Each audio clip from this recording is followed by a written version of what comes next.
जय श्री राम साथियों। मैं रुबल वर्मा, आपका दोस्त और चैनल का होस्ट। आज के विषय पे आने से पहले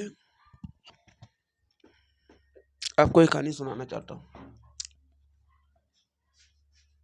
देखिए, आप और हम जब परिवार से इस भारतवर्ष में कोई भी परिवार कहीं जाता है, किसी भी कारणवश जाता है और किसी भी कारणवश उनकी बहू बेटियां नहीं जा पाती, तो पिता को जाने से ज़्यादा टेंशन अपनी बहू बेटियों की होती है, उनकी सुरक्षा की होती है, उनके खान पान की होती है। तो इसके लिए वो क्या करते हैं? इसके लिए वो अपने मोहल्ले के, अपने रिश्तेदार में, अपने पड़ोस में वो ऐसा परिवार ढूंढते हैं जहाँ उनकी बेटी बहू सुरक्षित है। अपनी बहू बेटी को उनके हवाले करके, अपनी टेंशन दूर करके, अपने आप को रिलैक्स फील करा के, संतुष्ट फील करा के, उसके बाद अपनी आगे की यात्रा आरंभ करते हैं।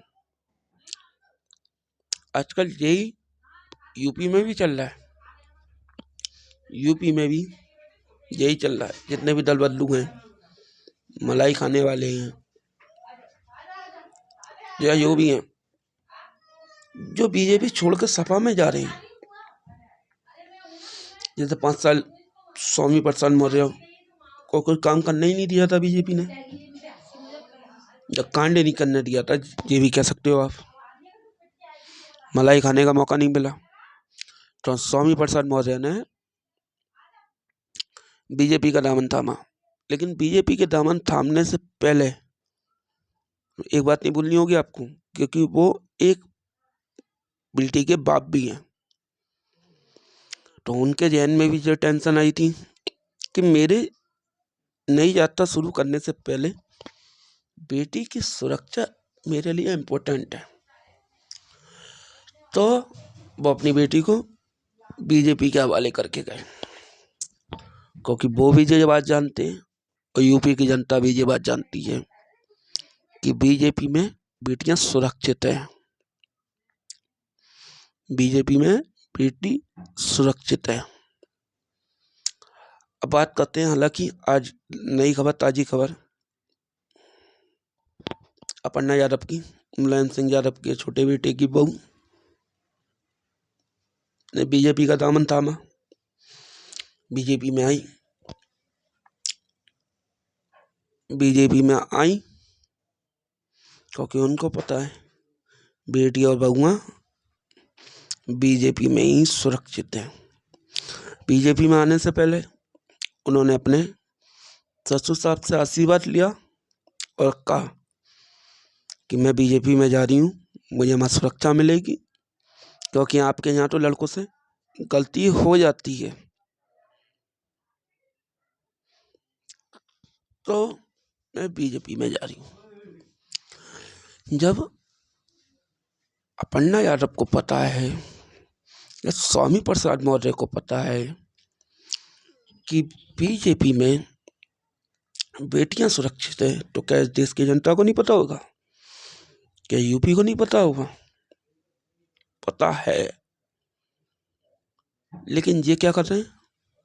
ये भ्रम की राजनीति फैला रहे हैं। डर। उधर से आती हैं प्रियंका गांधी, 50+ एज लेके, तो लड़की हूँ, लड़ सकती हूँ, तो लड़ो ना। अलवर में रेप हुआ, उनके खिलाफ अपनी पार्टी से लड़ो ना। अपनी पार्टी से, अपनी माँ से राष्ट्रीय अध्यक्ष पद के लिए लड़ो ना। पर माँ बेटे को नहीं मिलेगा, बेटी को नहीं मिलेगा। बेटी लड़ सकती है ना, तो लड़ो पहले माँ। राजस्थान में आज का कांड, माँ लड़ो, बंगाल में जो हो रहा है, ममता बनर्जी से लड़ो तो लड़ो।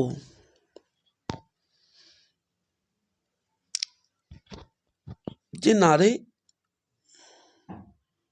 पिंकी दीदी आप पर अच्छे लगती हैं क्योंकि आप चांदी की चम्मच लेके आई हो। यहाँ के लड़कियों को देखो जो स्ट्रगल करती हैं सुबह से, अपने स्कूल टाइम से, कॉलेज टाइम से, जब शादी के बाद। आपके जैसे नहीं चांदी की चम्मच, घर में हजारों नौकर। जो स्लोगन है ना, स्लोगन आप जैसों पे सूट नहीं करता है। और रही बात अखिलेश यादव जी की, भैया वो तो दो तरफा प्रचार कर रहे हैं। मुसलमानों के लिए अलग व्हाट्सएप ग्रुप, जिसमें अयोध्या मस्जिद का काम रुकवाने की बात आ रही हो।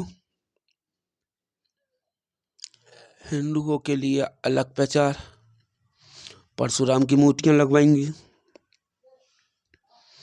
और ये देश की जनता भली बात जानती है कि चुनाव अगर गलती से इन्होंने जीत लिया तो परशुराम की मूर्ति तो लगेगी नहीं, परशुराम जी की मूर्ति तो लगेगी नहीं। लेकिन जो 500 साल से जो हमने जंग जीती है उसमें विधान जरूर डाल देंगे जी, क्योंकि जिनका परिवार का हाथ सनातन धर्मियों के खूनों से रंगे हुए हैं ना, सनातन साधुओं के, महात्माओं के हत्या जिन लोगों ने करी है,